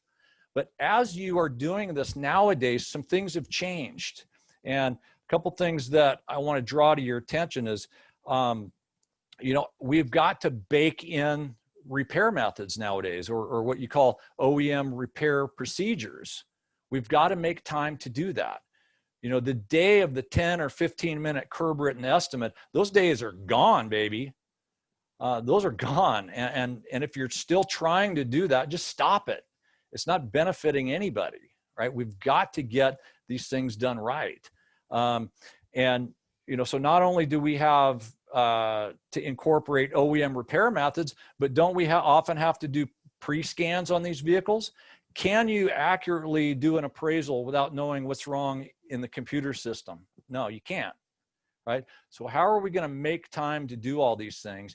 And this is where we have to get really, really good at scheduling these appraisals and having the resources in order to do this. So when these vehicles do come back and we have the parts, we've got the right parts and they've been checked, right? And then the car can enter your production flow line and just fly through the system. That's really what we're after here.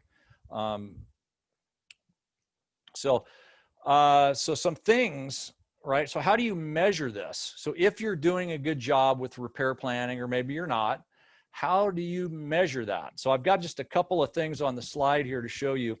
And that is cycle time in production phases. So a lot of our elite clients, the way they do this is they will use start date management in their management system. The start date that they put into the management system is the date that the vehicle became production ready, right? Then we measure it to the point that it's completed. So what we're essentially doing by using this method is we can measure the administrative cycle time separate from the production cycle time, right? And you can also measure from complete to delivered to see what we call lost on delivery. So if you use good start date management, that allows you to really get focused on the areas of your cycle time that you want to improve. On-time percentage, supplement percentage, that's another good way to do this. Or another measurement that we use at Elite is called OEM invoices per RO, right? So if every job has, 5 or 6 invoices, that's showing a lot of instability in your program. So let's run through this real quick. So cycle time, this is how most people measure it. Keys to keys in terms of days or touch time or hours per day, whatever you want to call it. This is how we measure it. APR, arrival to production ready. And you'll notice the center section is green, don't you? You know why? Because that's the only time we're making any money. Yeah. The only time we're making any money is when we're touching cars. And that's the segment that we want to measure that in. and then lost on delivery. And then we can also start to set some goals for ourselves or benchmark targets. So for example, maybe in our admin cycle time, or APR, arrival to production ready, right? We may have a goal of trying to always get that done within a day or 3 days, depending on, your specific needs. We're always trying to achieve at least 6 hours a day of touch time in the repair cycle time segment, right? Then lost on delivery. Obviously we want that car to go home as soon as it's ready.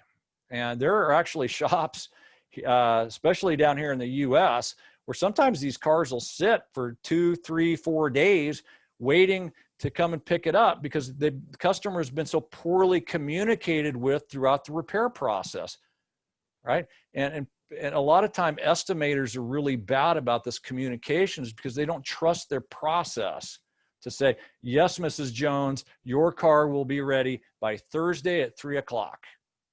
That doesn't happen, right? They're going to wait until they make sure that all the parts actually showed up, and then they're going to call them, and Mrs. Jones is going to say, well, listen, I still got to take the kids to soccer or hockey or whatever, and then I'm not going to be able to come and pick it up till Monday. Lost on delivery, extended rental car days, all of that stuff due to poor communication. Almost got off on a tangent there. So you can also look at your cycle time reports in your management system, and you'll notice here's one that did a good job, right? Into start, on average, is 3 days, right? That's a lot to an SK shop, but in America, 3 days or less is considered a very good arrival to production ready cycle time. The time spent in the shop would be start to complete. This particular shop is at 5.4 days. And then complete to out, right? So in this case, the best you're ever going to get is a 1. So a 1 would indicate that it went home the same day that it was completed. So really, this is just 0.3 over that, which is actually a pretty good complete to out cycle time. And then overall, of course, would be your touch time or hours per day at 2.6. So just an example of where you can find this information, especially if you start incorporating some smart start date management. Hopefully that helps. Another tool that we use over here at Elite, and I do not have one of these calculators for you because it's a little bit complicated to structure, but the thing that's more important than your average hours per day or cycle time, there is something that's more important than that, and that's how consistently you're hitting that. So if you have a goal of hitting, let's say 3.5 hours per day, that's good, right? That's a good average, but it's not good if that average is made up of one car that's at 7 hours a day and another one that's at 0.8. You see what I'm saying? That's not consistent. What we're trying to do here is we're trying to hit 3.5 as often as possible because that's what shows consistency. In Lean Six Sigma, they indicate a stable process as being something that has a 70% or higher percentage, on-time percentage. So just a little lean stuff there for you. So parts management, right? Most parts problems are a result of the previous 2 root problems that we're trying to solve. Having too much WIP will cause parts problems, will it not? Right? And poor repair planning. Obviously, if we're not getting the estimate right, there's no way that we can get the right parts there and manage them properly. So this is critical. I'm not going to spend a lot of time on parts management, but 3 things that you can do to improve this, assuming that we've fixed WIP and repair planning first, is mirror match every doggone part that comes in. And if you guys, because you're an SK and because parts are sometimes hard to get, you can, if you're not already, mirror matching some of these parts, right, by using good photos. Make sure you've got the right parts on hand before that car shows up, right? If the car has showed up, then you definitely need to mirror match the parts. Another thing that we like to do, and I actually learned this from the Brits.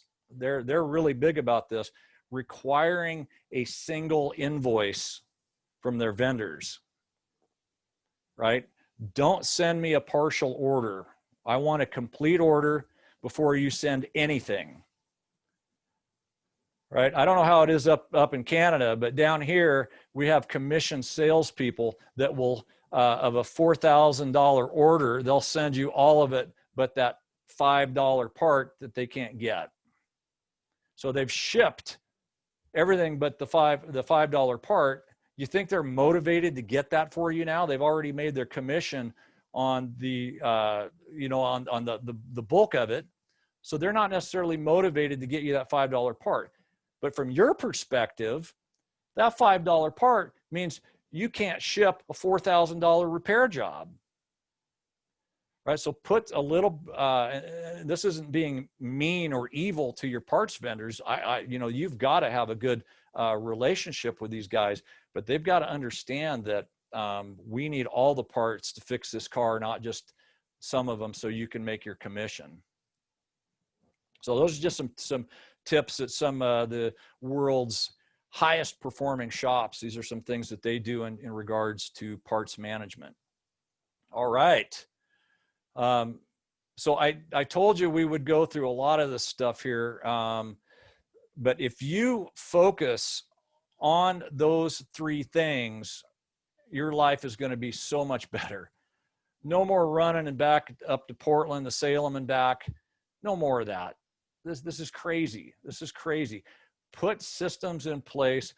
Put it right on your to-do list every day to get focused on WIP management, right? Which comes through better scheduling habits, right? Better repair planning. Focus on that every day, right? And the way you focus on it is by continuous improvement, always trying to get better at it.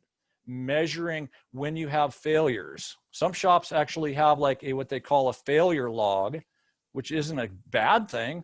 Everybody thinks failure is bad. It's not. It's good, because that's how you learn. So by documenting the problems that you had when you were trying to put cars back together because we missed something in repair planning, then we've got something that we can get together and talk about on how to improve.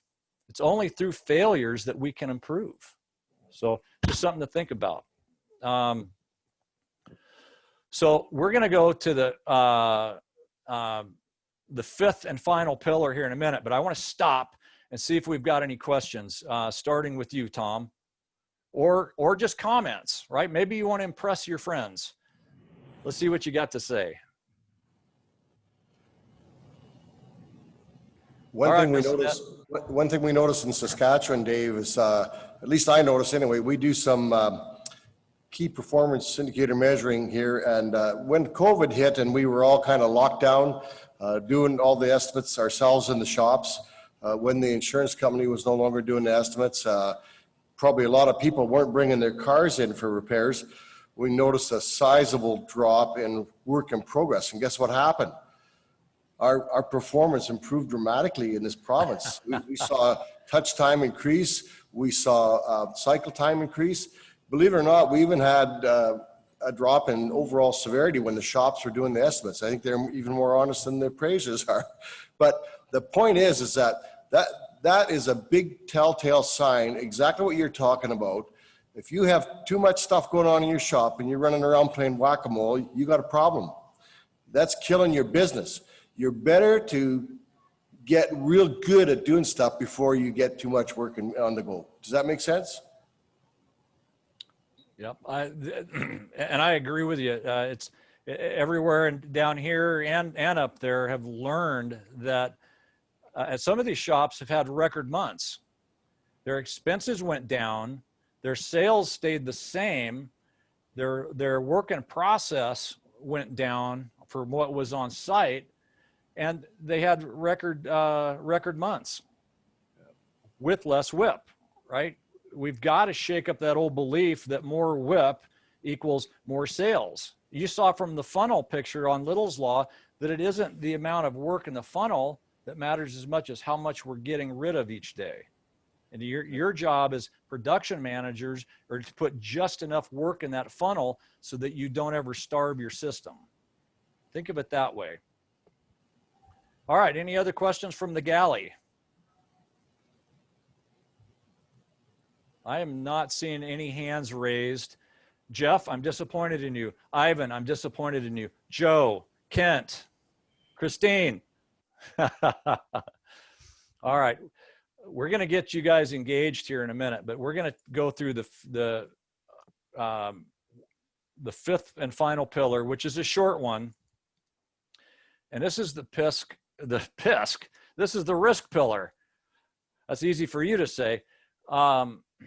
So aren't you glad that we've made it this far on our journey today so far? This is a quick one, but it's equally important.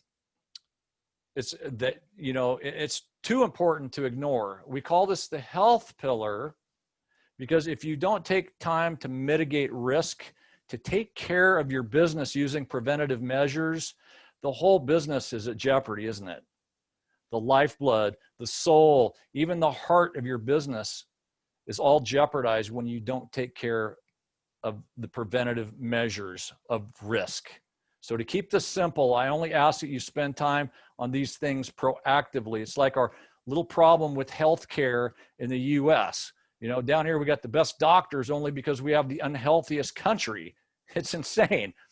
So make time in your calendars to perform maintenance on your equipment. Make sure your people are receiving regular training and testing, right? Training and testing to ensure your customers are driving safely repaired vehicles. Does that make sense? Use OEM repair procedures on every repair job and document it. Make that part of your bulletproof file. Keep you and your team safe by learning and observing laws about safety and pollution. Don't wait for someone to get needlessly injured before you start. Start today, start right now, okay?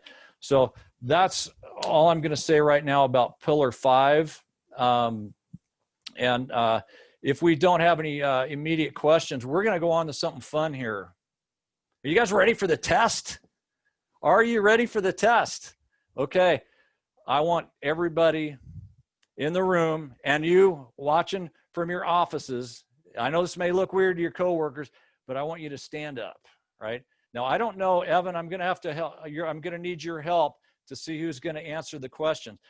Tom, I think, has maybe a little prize for the live audience.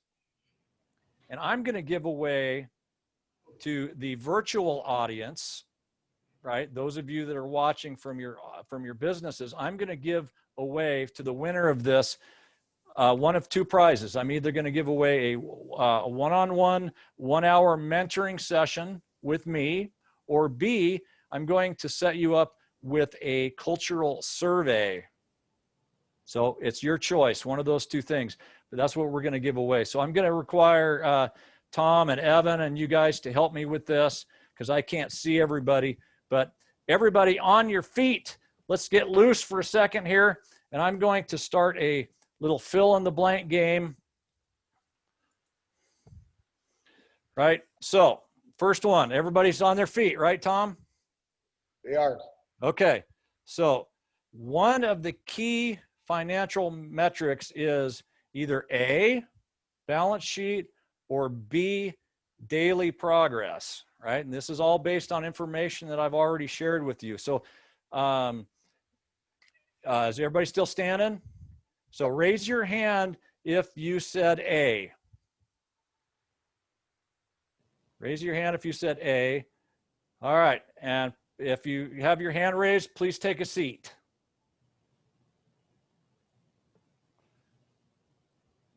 Are we ready for the next one? Tom, you still got anybody standing? Everybody's standing. Everybody got their first one right. No kidding. Yeah. No kidding. Okay, the next one, fill in the blank. one of the 3 emotional triggers for loyal customers is blank. Is it A, pride, or is it B, empathy? Is it A, pride, or B, empathy? All right, so raise your hand if you said A.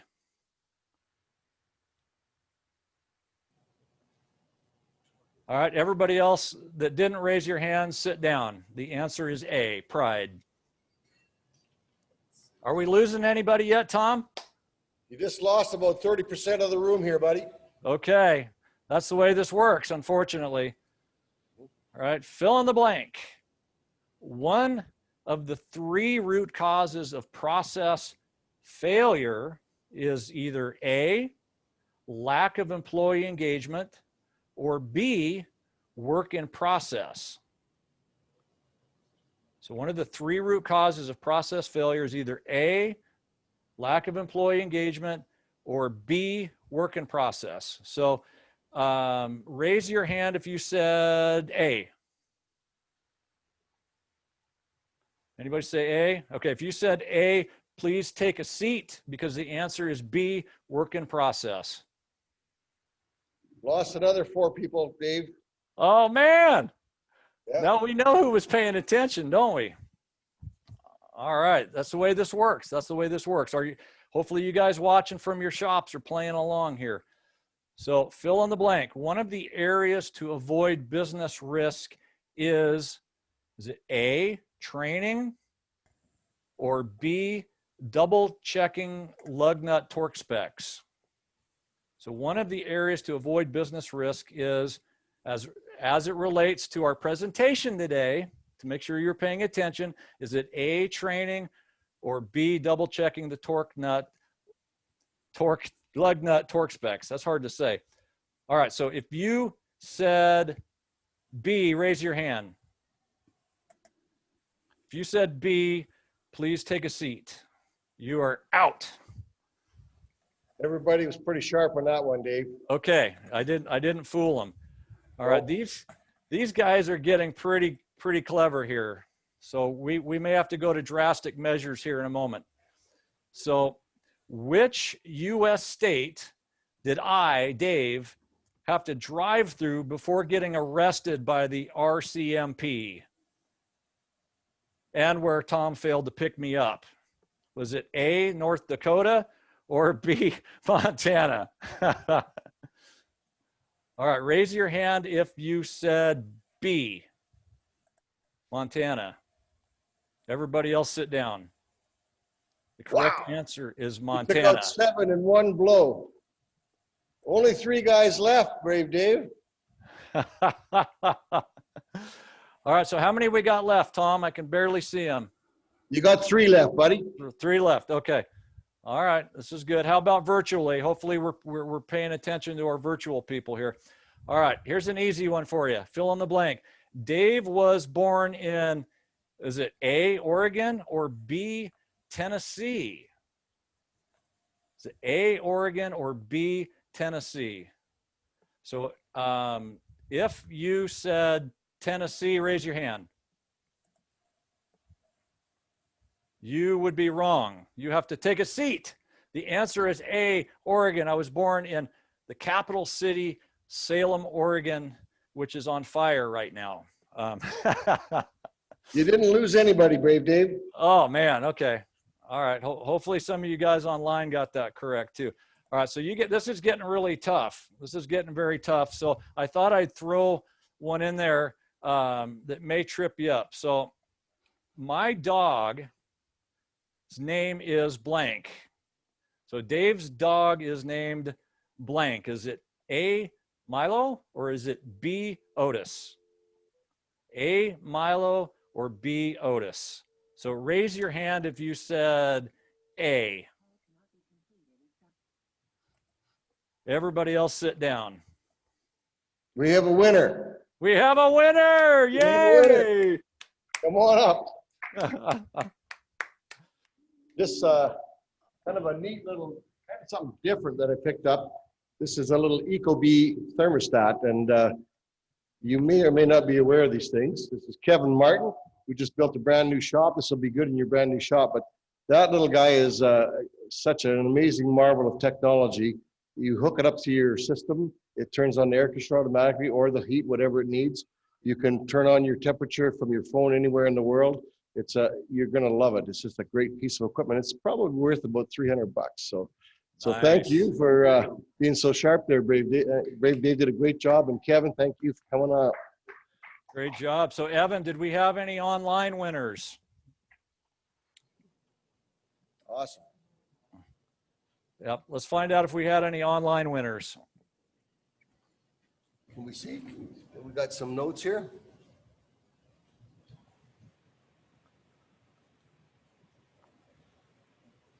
All right.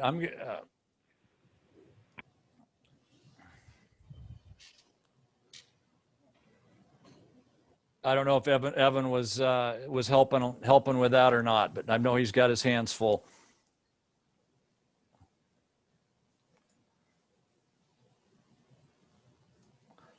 All right. So while we're determining that, so everybody, let's finish it this way. So if there's anybody online right now that is participating, and we're going on the honor system here, if there's any of you watching this only online, and you've gotten all those questions correct so far, I want you to go to the chat roll right now. You click the chat icon, and I want you to pick a number between 1 and 100. Any number between 1 and 100, and I'm going to write down the one right here. And you better hurry up because we're almost done with this.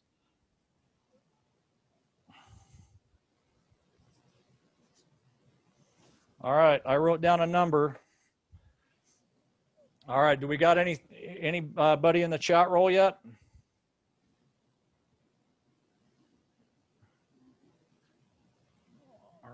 All right. No, Okay, actually, Tom, do you see anything in the chat roll?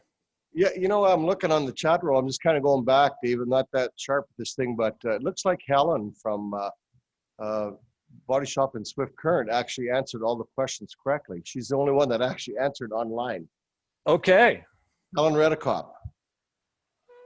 Awesome. Okay. So what was the name again? Helen Redicop from Helen. Congratulations, yep. Helen. She's the winner. Actually, I'm just looking through the chat roll here, Dave. She just nailed every question. Nice. Okay, Helen, you are our online winner. You win either your choice of a cultural survey, or you can also pick for your business a 1-hour mentoring call with me, and Tom and I will help facilitate that.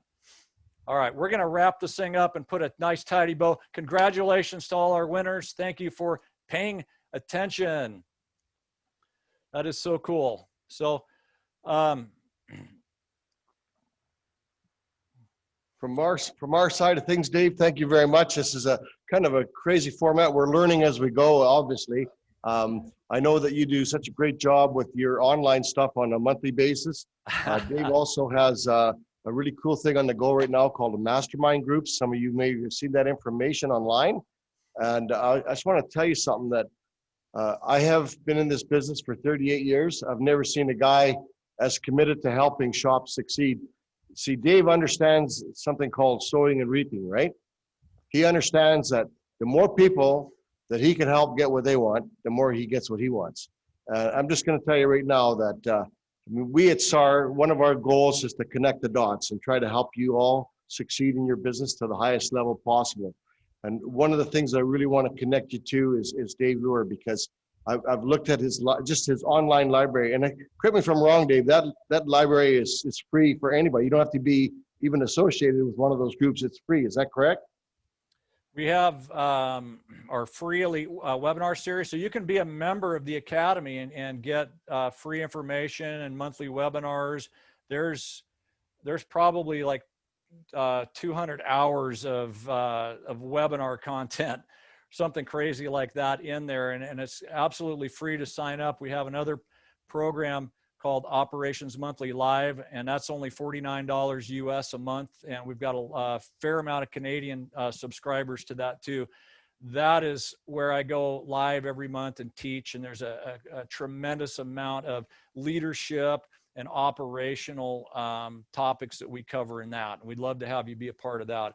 I'll give you our contact information, but I just want to say, look, thank you for everything, Tom, that you said. Is so nice. You've been such an amazing friend, and I'm so incredibly blessed to have had the opportunity to spend the last couple hours with you guys. You know, when I was a car painter 30 plus years ago, I could have never imagined I would be training people in Saskatchewan and helping shops reach deeper into their limitless potential. You know, my life is a living example of what can happen when a person has a vision for a better life, then sets goals and makes plans for the attainment of that vision.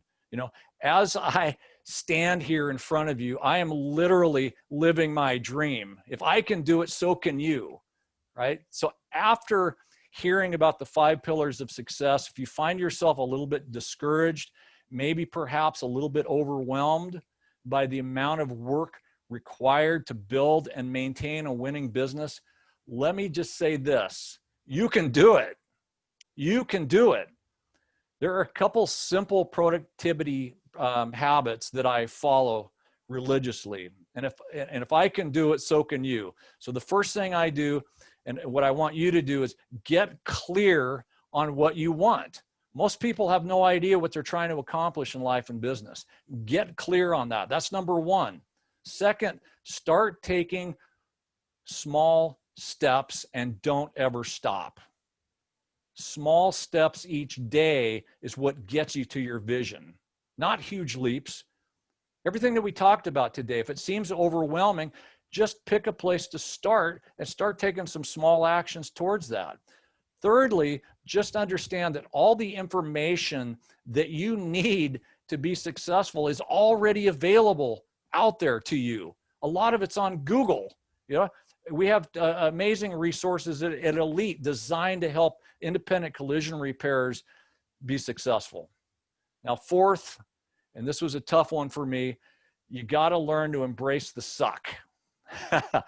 Zig Ziglar once said that anything worth doing is worth doing poorly until you can learn to do it well. And he was absolutely right. If you think I suck at giving presentations now, you should have seen me 5 years ago. Whew, stunk the place up, man, right?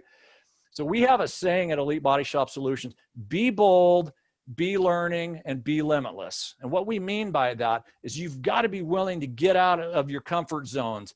That's what being bold means, right? We have to be learning. We have to be curious about the skills and techniques that we need to continually grow, right? And if you're bold and you're willing to take those small, bold steps every day, and you're continually learning along the way, then we believe that you can be a limitless entrepreneur.